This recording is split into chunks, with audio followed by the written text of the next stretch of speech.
Okay, તો basic maths lecture number 4 ની અંદર આજે આપણે વિકલનના ટોપિક શીખવાના છે બાળકો. આ શું કહેવા માંગે છે, વિકલન એ શું છે, બરાબર છે? તો જુઓ, એમાં થોડીક અમુક સ્ટેપ મેં આપ્યા છે, સ્ટેપ ઉપર તમે ફોકસ કરો શું કહેવા માંગે છે. જો બાળકો નિરાત એકદમ, તો કોઈ ગાણિતિક સંખ્યાઓ હોય, આપણે કોઈ ગાણિતિક પ્રક્રિયા, ગાણિતિક એટલે કોઈ ગણિતની પ્રક્રિયાઓ ગણતા હોઈએ, આપણે એનું સાદરૂપ આપતું હોઈએ, ત્યારે સાદરૂપ આપવામાં શું થાય છે જુઓ, તો કે જ્યારે સર આપણે સાદરૂપ આપતા હોઈએ ત્યારે એમાં અચળ સંખ્યાઓ આવતી હોય છે, જે બદલાતી ન હોય. અચળનો મતલબ બદલાતી ન હોય. કઈ કઈ સંખ્યાઓ સાહેબ અચળ છે, જરાક મને કહેશો? તો ભાઈ સાહેબ પૂર્ણાંક સંખ્યા 1 2 0 1 2 3 4 5 6 7 8 9 10 11 12 અપ ટુ ઇન્ફિનિટી સુધી બાળકો આ બધી સંખ્યા પૂર્ણાંક સંખ્યા છે. ઓકે, તો અહીંયા હું તમને લખી દઉં છું કે તમને કોઈ પૂછે કે અચળ સંખ્યાઓ કઈ કઈ છે, તો અહીંયા મેં તમને લખ્યું છે કે પૂર્ણાંક સંખ્યા છે બાળકો અચળ. પૂર્ણાંક સંખ્યા તો તમને ખ્યાલ જ હોવો જોઈએ, 1 2 3 4 5 6 7 આવી રીતે જેટલી સંખ્યાઓ છે બાળકો બધી પૂર્ણાંક સંખ્યા.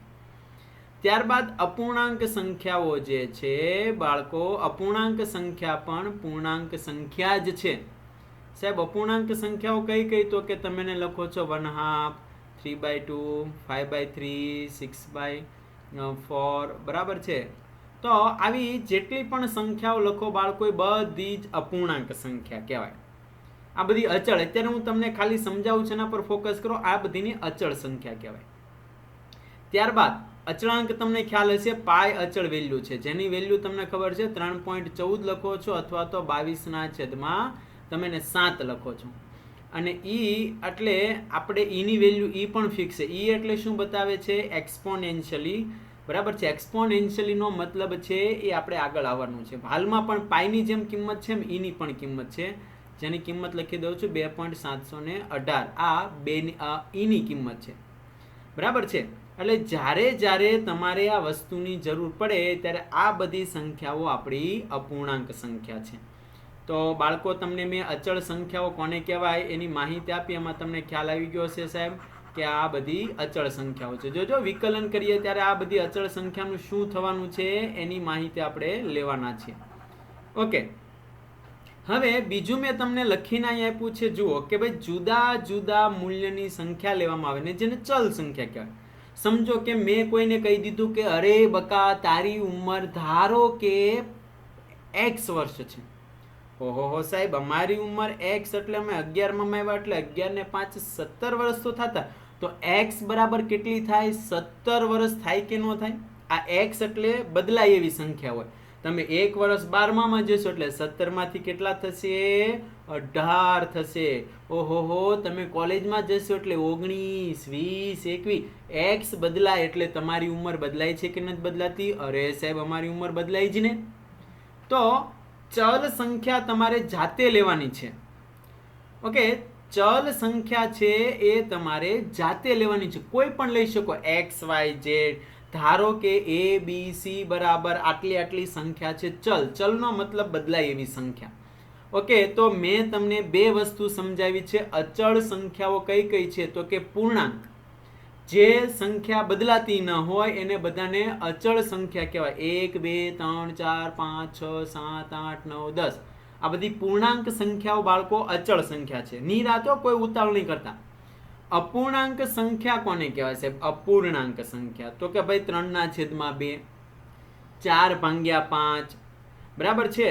3/4. તો આ બધી સંખ્યાઓ જે હોય ને એને અપૂર્ણાંક સંખ્યા કહેવાય. એ પણ ફિક્સ અચળ સંખ્યા છે જે બદલાય નહીં. પાઈની કિંમત કેટલી છે? 3.14. તો સાહેબ એ અચળાંક કહેવાય. ઈની વેલ્યુ કેટલી છે? 2.718. તો એ પણ અચળાંક. આ બે ફિક્સ આંકડાઓ છે કે જે અચળ છે બાળકો, પાઈ અને ઈ. આપણે અચળ સંખ્યા મેં તમને સમજાવી. હવે હું ચલ સંખ્યા સમજાવું છું. ચલ એટલે બદલાય એવી. ધારો કે મેં એમ કીધું કે મિસ્ટર તમારી ઉંમર x વર્ષ છે. તમે કહેશો ના ના સાહેબ અમારી ઉંમર 1 વર્ષ નથી, બરાબર છે? અમારી ઉંમર તો સાહેબ 8 વર્ષ છે, જે 9 વર્ષ થશે, 10 વર્ષ થશે, 11 વર્ષ થશે. તો અમારી સંખ્યા બદલાય છે બાળકો. તો આ x એટલે ચલ સંખ્યા જે તમે બદલાવી શકો છો. ઓકે, તો ચલ અને અચળ સંખ્યા કોને કહેવાય તમે જાતે લઈ શકો છો. હવે વિધેય, આપણે જ્યારે હું બોલું કે આની સાપેક્ષે આ, એનો મતલબ તમને સમજાય? આની સાપેક્ષે આ. તો સાપેક્ષ જેને જ્યારે જ્યારે ન સમજાય ને તો અહીં લખી દઉં છું અથવા દોરીને સમજાવું છું. સાપેક્ષ વસ્તુ શું છે? આ છે ને એ બકો છે. કોણ છે ભાઈ? સરસ મજાનો સાહેબ, આ બકો છે. ઓકે, આ બકો ભાગે છે, દોડે છે. કેટલાના વેગથી? 10 મીટર પ્રતિ સેકન્ડના વેગથી દોડે છે. ઓકે, જોજો ખાલી બાળકો, મજા આવશે તમને. આ છે ને એ બકી છે ભાઈ. ઓકે, આ આપણી બકો છે ને આ આપણી બકી છે. તો જરાક આ બકી છે ને એ 5 મીટર પ્રતિ સેકન્ડના વેગથી ગતિ કરે. તો આગળ કોણ નીકળી જાય છે? આ બકો. તો બોલાય શું ખબર છે તમને? સાંભળજો. બક્કાની સાપેક્ષે બકી ઓછો વેગ ધરાવે છે. હું વાત કરો છો સાહેબ? હા, બકીની સાપેક્ષે બકો, કોની સાપેક્ષે? બકીની સાપેક્ષે બકો વધારે ઝડપથી ગતિ કરે છે. ઓકે, તો આ સાપેક્ષ વાળું પદ છે. આવી રીતે આપણે સાપેક્ષને સમજી શકીએ છીએ, જે તમને આઈ થિંક હવે ખબર પડી ગઈ છે. જ્યારે હું સાપેક્ષ બોલું ત્યારે ધ્યાન આપજો. હવે ચલ y લેવાનું છે અને ચલ x પણ લેવાનું છે. અને લખાય કેમ? સાંભળજો. ચલ y લખવાનું છે અને ચલ x લખવાનું છે. એને મતલબ એ થાય છે શું? સાંભળજો હો, હું લખું છું. તો અહીંયા હું લખું છું y બરાબર x. એટલે x હું જેટલો લઉં ને એટલો y હોય એવું કે છે. હા કે ના? તો આ બે x અને y ચલ છે. જો x અને y કેવા મેં લીધા છે અહીંયા? ચલ. ચલ એટલે મિસ્ટર બદલાઈ શકે એવા. ભાઈ સાહેબ, મેં x બરાબર એમ લખ્યું કે આ 1 છે. કેટલું છે? 1. તો y પણ કેટલો થશે? 1 જ થાય ને ઓટોમેટિક. ચાલો ભાઈ, x બરાબર મેં એમ લીધું કે 2 છે, તો y બરાબર કેટલો થયો? 2. ઓકે, x બરાબર મેં એમ કીધું 3 છે, તો y કેટલો થયો? 3.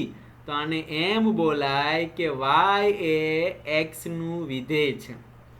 y બદલાય છે, કોની સાથે બદલાય છે? x ની સાથે. એટલે x નું વિધેય એવું બોલાય. બોલું છું, ટપ્પો પડ્યો ભાઈ? ફરી એકવાર કહું છું, સાંભળજો. તમે x બદલાવો છો તો y પણ બદલાય છે. એટલે કોણ બદલાવતા કોણ બદલાય છે? તો x બદલાય એટલે y બદલાય છે. x જેટલો વધે એટલો y વધે, x જેટલો ઘટે એટલો y ઘટે. એટલે x છે ને એ વિધેય કહેવાય. કોનું વિધેય કહેવાય? y નું વિધેય કહેવાય. બરાબર છે? એટલે જેમ તમે વધારશો એમ એ વધશે, અને જેમ તમે ઘટાડશો એ ઘટશે. કોઈએ મને પૂછેલું કે સાહેબ આ ઈ શું છે? જેમ ભાઈ સાહેબ આ પાય છે ને, પાય એ અચળ વેલ્યુ છે 3.14, એમ ઈ પણ અચળ વેલ્યુ છે, જેની વેલ્યુ છે 2.718. બરાબર છે? આ ઈ એટલે ચર ઘાતાંકીય બોલાય. ચર એટલે વધતું હોય અથવા તો ઘટતું હોય, એનો ગ્રાફ આવશે આપણે. તો હાલમાં તમે ઈ અને પાય તૈયાર કરો અથવા તો યાદ રાખો કે આ સાહેબ અચળાંક છે. ઓકે, વિધેય કોને કેવું એ તમારે સમજવું છે સાહેબ. તો ફરી એકવાર કહું છું, વિધેય એટલે શું? તો ચાલો અહીં y બરાબર મેં એમ લખ્યું x. ઓકે, જ્યાં x અને y એ બદલાય એવા છે. બદલાય ને તો એને આપણે લખવાનું છે ચલ એવું નામ આપ્યું. ઓકે, હવે x બરાબર મેં 2 મૂક્યું, x બરાબર મેં 3 મૂક્યું, x બરાબર હું 4 મૂકું છું, x બરાબર હું 5 મૂકું, તો y કેટલો થાય? અહીંયા y મને થશે 2. તમે જો x 2 કર્યો ને 2 ગણો તો y પણ 2 થયો. અહીંયા y કેટલો થશે? 3 થશે. અહીંયા y કેટલો થશે? 4 થશે. અહીંયા y કેટલો થશે? 5. આ શું કે છે? x તમે જેટલો વધારો એટલો y વધે છે, એટલે સમપ્રમાણ કહેવાય. આને શું કહેવાય બાળકો? y proportional to x. એટલે આ સમપ્રમાણ કહેવાય. આ વધે તો આ વધે, બરાબર છે, અને આ ઘટે તો સામેનું પદ પણ એટલું ઘટે એમ બોલાય. હા કે ના? તો સમપ્રમાણનો નિયમ ખાસ જોજો. એક વધે તો સામેનું વધે, એક ઘટે તો એક ઘટે. કોણ વધારતા y વધે છે? x વધારતા y વધે છે. તો x જે છે એને વિધેય કહેવાય. ઓકે, એટલે x છે ને એ વિધેય છે. કોનું ભાઈ? તો y નું વિધેય કોણ છે? x છે. ઓકે, એટલે x વધારતા y વધે. તમને વિધેય એવો શબ્દ યાદ ન રહે તો કાંઈ વાંધો નહીં, તમે એને એવું લખી નાખો કે x વધે તો સામે y વધે છે. એટલે આપણે એમ કહીએ છીએ કે y એ x નું વિધેય છે. x નું વિધેય એનો મતલબ x વધે તો y વધે, એક્સ ઘટે તો વાય ઘટે, એટલે આપણે એને વિધેય એવું નામ આપ્યું છે, એટલે નવું નામ આપ્યું છે, એમાં કાંઈ છે નહીં. અને ન યાદ રહે તો એમ જ લખવાનું કે એક વધે તો એક ઘટે, એક વધે તો બીજો વધે ને એક ઘટે તો બીજો ઘટે. બરાબર છે. તો હવે તમને આઈ થિંક આ સમજણ આવી. તો વિધેય છે એટલા માટે મેં એને નામ આપ્યું છે બાળકો function F of X. Y અહીંયા મેં એટલે જ નામ આપ્યું છે બાળકો Y is equal to X, પણ આને નામ આપી દીધું વિધેય. વિધેય એટલે ફંક્શન, એવું મેં નામ આપ્યું છે. ઓકે, ચાલો તમને એક સમીકરણ શીખવાડું. તમે નિરાતે જોજો, આન્સર આપજો. એક હું ગણું છું, એક તમારે ગણવાનું છે, પણ થોડીક સ્પીડ રાખજો શીખવામાં ભાઈ. મેં એક નીચે ઉદાહરણ આપ્યું છે, જુઓ તો ભાઈ. બરાબર છે. ઉદાહરણમાં શું લખ્યું છે? Y is equal two 3x² વત્તા 7x વત્તા 2. હવે આ એક્સ છે ને બદલાય એવો છે. જો એક્સ બદલાશે, સાંભળજો ભાઈ સાહેબ, ચલ કહેવાય. બદલાશે એટલે ચલ કહેવાય. તો વાય કેવો થશે? બદલાશે કે નહીં બદલાય? બદલાય જ ને સાહેબ. તો વાય પણ કેવો મળશે આપણને? ચલ. એક્સની કિંમત બદલાવશો તો વાય પણ બદલાશે. એટલે અહીંયા શું બોલાય? વાય જે છે બરાબર છે એ એક્સનું વિધેય છે, એટલે એક્સ હું બદલાવતો વાય બદલાય છે. ચાલો દરેક બાળકો એક્સ બરાબર મને 1 મૂકી દેશો અહીંયા. ચાલો એક્સ બરાબર 1 મૂકો તો શું થાય? ફટાફટ 1² 7 ગુણ્યા 1 વત્તા 2. બોલો હરે હરે. 3 ઓકે 7 2 10 ને 2 12. ઓકે સાહેબ, આ તો સારું સહેલું લાગે છે. હવે વિકલન બાકી છે, આપણે શીખવાડીએ છીએ, સ્ટાર્ટિંગ કરાવીએ છીએ, એટલે ફાવી જશે. તમારે મજા કરો. x બરાબર 2 મૂકી દો. હાલો ઉપાડી લેશો. y બરાબર 3 2². ચાલો ફટાફટ ગણતરી. 7 ગુણ્યા 2 વત્તા 2. 2² 4 4 તેરી ભાઈ સાહેબ 12 વત્તા 14 વત્તા 2. હાલો સરવાળો કેટલો થાય? 14 28 થાય કે નહીં થાય? ઓકે સાહેબ, આ તો બદલાઈ ગયું. એટલે તમને શું કે છે? x બદલાવો તો y બદલાય છે, એટલે તમને સમજાઈ ગયું હશે. તો વિકલનના પહેલો નિયમ છે, એને બહુ જ શાંતિથી ઉદાહરણ નીચે મેં લખીને આપ્યા છે ને આપણે જોતા જઈએ. પહેલો નિયમ શું છે કે મેં લખ્યું છે y બરાબર, ધારો કે કોઈની પણ માથે ઘાત હોય, ગમે એટલી ઘાત હોય, બરાબર છે. અહીંયા મેં વિકલન કરવાનું છે, y નું વિકલન કરવાનું છે, બરાબર છે. કોનું વિકલન થશે? આનું અહીં લખી દઉં છું, વિકલન થશે. અને વિકલન થાય એટલે એને કઈ રીતે લખવાનું છે એ પણ સમજાવું છું. કોની સાપેક્ષે? તો કે આની સાપેક્ષે. સામેનું જે પદ હોય ને એની સાપેક્ષે વિકલન થાય. હું આમ લખું તો y બરાબર t3. તો કોનું વિકલન થશે? ખાલી લખાવજો મને. હા યસ, આ બાજુ હોય ને એનું વિકલન થાય, લખવાનું વિકલન થશે. કોની સાપેક્ષે વિકલન થશે? તો અહીંયા લખવાનું આ t એટલે સમયની સાપેક્ષે વિકલન થાય. ઘણા કહેશે હજી એક વાર લખાવો, તો ચાલો હું અહીં લખી દઉં છું કે ભાઈ a બરાબર t3. કોનું વિકલન થશે? પ્રવેગનું. આનું વિકલન થશે એનું કોની સાપેક્ષે? ટીની સાપેક્ષે, આની સાપેક્ષે. ઓકે, હવે આપણો નિયમ શું છે એ જરાક ફોકસ કરીએ. બહુ શાંતિથી યાદ રાખજો, કોઈ ઉતાવળ નહીં કરતા. દાખલો આપું ને એટલે ફટાફટ મને એની ગણતરી તમારે દેવાની છે. ઓકે, ચાલો આના વિકલનને આવી રીતે લખાય કે સિમ્પલ. પહેલાં કહી દઉં કે આનું જ્યારે તમે વિકલન કરો ને, વિકલન જ્યારે તમે એનું કરો ને ત્યારે એની ઘાત હોય ને મિત્રો, આ જે ઘાત, એ ઘાત હંમેશા આગળ આવે. આજે આપણી માથે ઘાત જે છે ને એ આગળ આવે, એટલે અહીં મેં લખ્યું n, આગળ આવી. અને એની એક ઘાત છે ને બાળકો ઓછી થાય. હું વાત કરો સાહેબ? હા ભાઈ હા, આવી રીતે થાય. એક ઘાત આગળ, એની ઘાત જે કાંઈ હોય ને આગળ આવે ને એક ઘાત ઓછી થાય, આનું વિકલન થાય. ઓકે, તો વિકલનને લખવું હોય તો લખાય કેમ? કોનું વિકલન કરવાનું છે? d/d. સાંભળજો, હું લખું છું પર ફોકસ કરજો. કોનું વિકલન કરવાનું છે? y નું. તો અહીં લખવાનું y. કોની સાપેક્ષે લખવાનું છે? તો કે x ની સાપેક્ષે. તો આને વચાય શું ખબર છે? x ની સાપેક્ષે કોનું વિકલન કર્યું? y નું વિકલન કર્યું એમ બોલાય. સમજાણું ભાઈ સાહેબ? હજી બહુ બધા દાખલા લઈશ, તમે મૂંઝાતા નહીં. ઇઝ ઇક્વલ ટુ શું લખાય? તો કે આને d/Δx એમને રહેવા દો. y ની જગ્યાએ આ કિંમત મૂકો એટલે અહીંયા થઈ ગયું x ની n ઘાત. તો મેં કીધું એમ કે ઘાત ક્યાં આવે? આગળ આવે. ને એક ઘાત કેવી કરી દેવાની? ઓછી કરી દેવાની. ઘણા કે સાહેબ એકાદો દાખલો ગણો તો ખબર પડે. ઓકે, ચાલો હું દાખલો લઉં છું. ઓકે, દાખલો લઉં છું, અહીં ધ્યાન આપજો, પછી આપણે પાછું ઇરેઝ કરીએ છીએ. અહીં લખી દઉં છું. આ x મેં લખ્યું છે અને આ t ની 5 ઘાત આવું લખ્યું છે. રેડી? તો આનું વિકલન શું થાય? તો વિકલનને લખવું હોય તો આમ લખાય d ના છેદમાં ડેલ્ટા d લખવાનું. હવે મેં કીધું છે એમ કોનું વિકલન થાય ભાઈ સાહેબ? બરાબર છે, કોનું વિકલન થશે?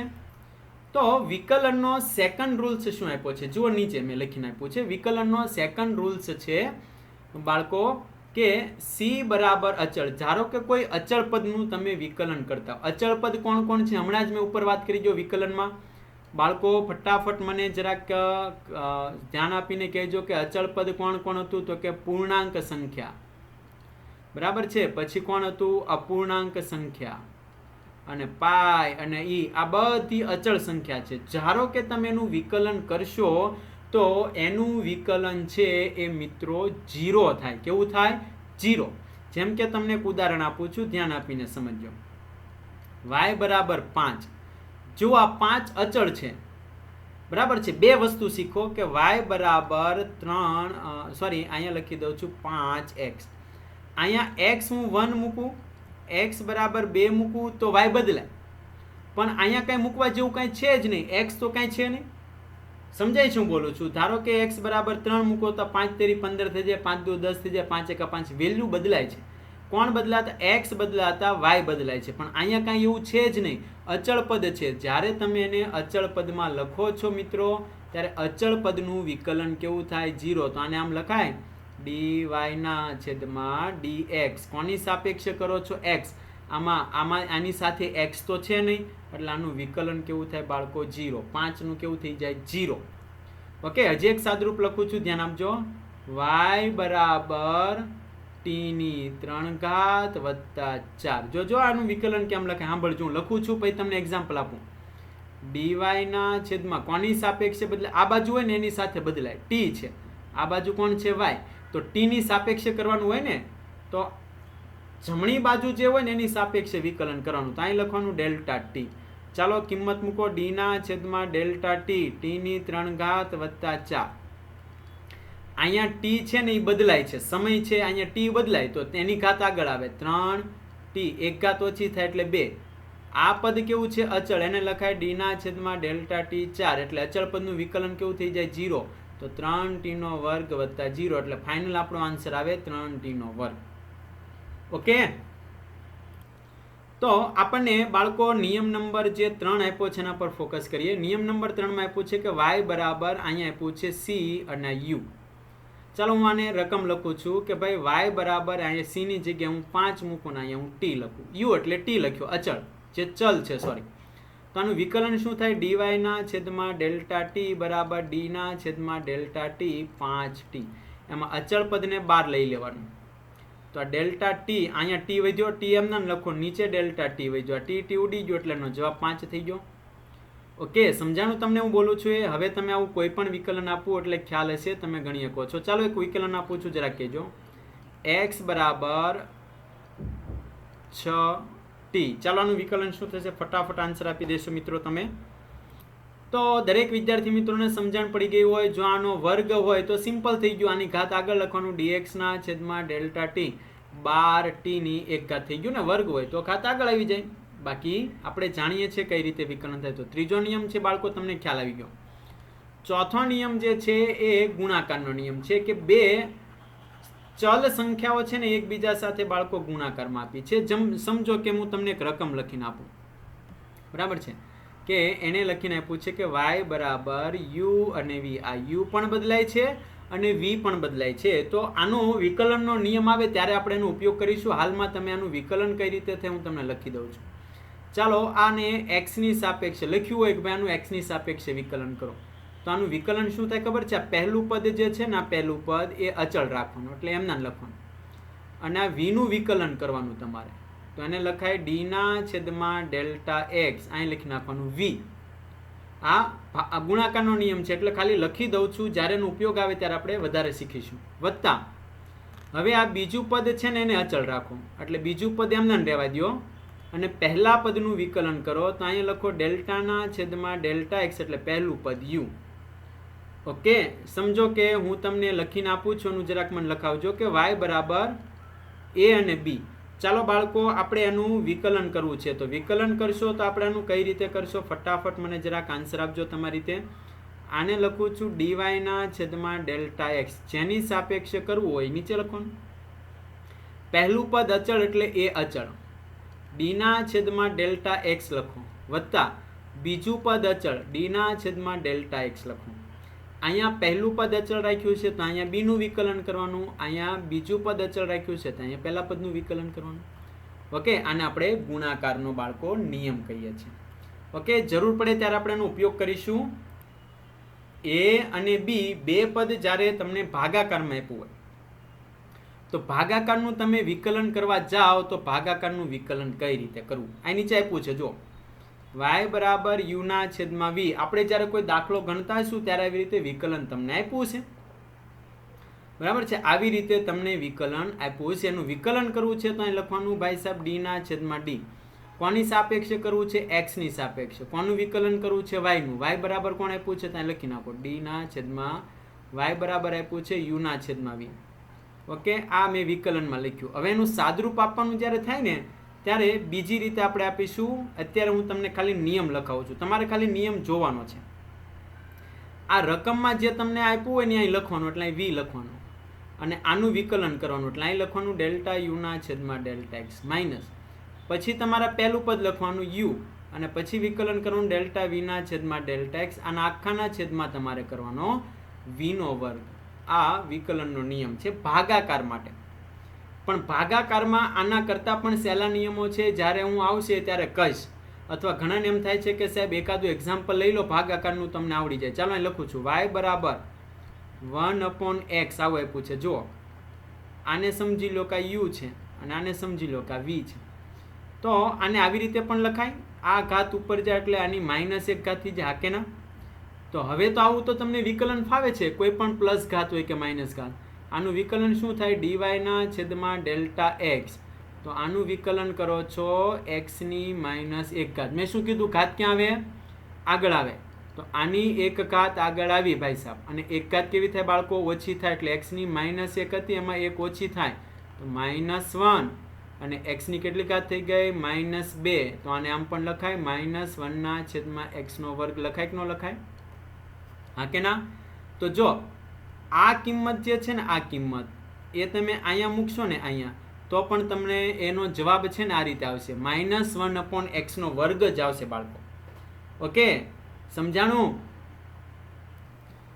6 નંબરનો વિકલનનો નિયમ જો બાળકો. 6 નંબરનો નિયમ છે ને એ ઘણીવાર આપણે આને આવી રીતે લખીશું, બરાબર છે. મારે ઘણીવાર આવા સમીકરણની જરૂર પડશે. dy ના છેદમાં ડેલ્ટા એક્સ હોય તો આ ઓલરેડી dy છે અને આ ડેલ્ટા એક્સ જ છે.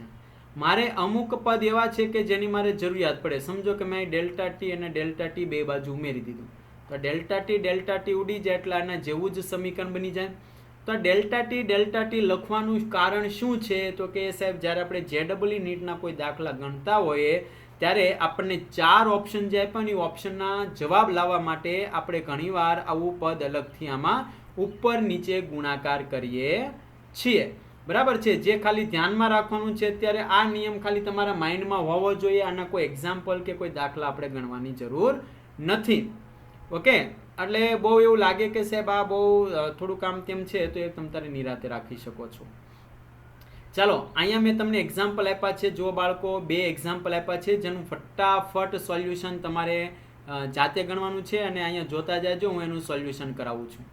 પહેલું એક્ઝામ્પલ આપ્યું છે y બરાબર વર્ગમૂળમાં x. સાંભળજો, તો y બરાબર વર્ગમૂળમાં x હોય તો એને x ની 1/2 ઘાત પણ લખાય. વર્ગમૂળ એટલે 1/2 ઘાત, આવડી ગયું છે.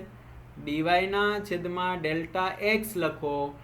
હવે નિયમ શું છે ભાઈ, d ના છેદમાં ડેલ્ટા x. અહીંયા આપણે y ની જગ્યાએ કિંમત મૂકી દીધી, ઘાત આગળ આવે અને એક ઘાત એની ઓછી થાય એમ લખાય સાહેબ, લખાય ને? ઓકે, ચાલો સાદરૂપ આપો બાળકો. 1/2 x કોઈને આવડે છે? 1/2 -1 આનું સાદરૂપ શું થાય? આ બે નો ગુણાકાર એક સાથે થાય એટલે 2 એકા 2 માઇનસ આ 1 છે એ અહીંયા વધે એટલે 1 - 2 એટલે આનો જવાબ આવશે 1 માંથી 2 જાય તો કેટલા વધે? ભાગ્યા 2.